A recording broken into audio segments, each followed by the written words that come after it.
My name is Lucia Capacchione, and I'm an art therapist by profession. I'm also an artist and jewelry designer. I lead workshops here at Ruby Dragon, and I also sell my metaphysical jewelry, and we sell our books. And the artist part of me expresses at this time through painting, drawing, and metaphysical jewelry. And by that I mean that I select stones that I'm aware of in terms of the properties they have. For instance, this carnelian necklace carries many properties that could benefit the wearer. A person who needs more physical energy would definitely benefit from wearing this kind of a necklace. People who need more prosperity or success in their career in terms of abundance would definitely benefit. Anyone with digestion problems would benefit from wearing carnelian. And so what I have done here is selected a group of carnelian beads that I select sort of intuitively. I just pick them out in terms of whether they go together. I feel the energy in them, and then I put them together in a pleasant design. So that's one of the product lines that I sell here at Ruby Dragon. The other things that we sell, of course, are my books, and I've written 13 commercially published books. And I think the one that probably focuses the most on developing intuition, which is something I teach here at Ruby Dragon, is The Power of Your Other Hand, of course, in channeling the inner wisdom of your right brain. And I find that using the expressive arts techniques that I use in my therapy work also is very effective for teaching intuition. Now, intuition is an inborn trait that we all have, but I find that people have, for one reason or another, tended to block it off. Either they were told that they shouldn't pay attention to their hunches or their instincts or their intuitions, that they should become more rational and logical.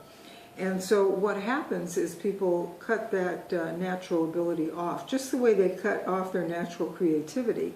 If someone makes fun of their artwork in kindergarten or says that they have a terrible voice or whatever, and they just block that off. So what I do, especially in this book, but really in all of my work, is help people open up the channels of creativity and intuition. And of course that also opens up our spirituality, because those are very closely connected.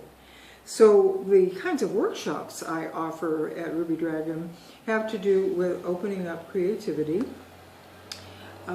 healing that split between the right and the left brain, learning to integrate the hemispheres, developing right brain abilities, but learning to translate them into left brain language. And I do that through workshops that involve writing and drawing with both hands, alternately. Sometimes we draw with both hands at the same time, but the writing is always done alternately, one hand and the other. Dialoguing with different aspects of the self, with different issues and problems, and finding the solutions within. This is all about finding inner wisdom. In the workshops I do here, I'm also going to be offering work that has to do with shamanic healing of ancestral issues. Very often we carry unfinished business from our ancestors, parents, grandparents, great-grandparents, and so forth, and we aren't aware of it. This is not past life work. This is work with, well, it's really intergenerational work. It's across generations. And I say it's shamanic because shamanic healers in indigenous cultures have always done this kind of work, where they have looked to the ancestors for guidance and also to find out what needs to be completed or finished or healed. And so I do quite a bit of that work, and I use a lot of techniques developed by Bert Hellinger in Germany.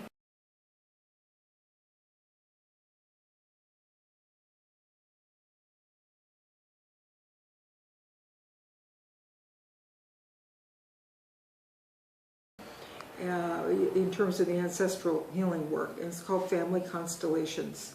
I also do a version of his work that uses mats for actually standing in a different state of being, like the future or the past, or really getting into what is the issue.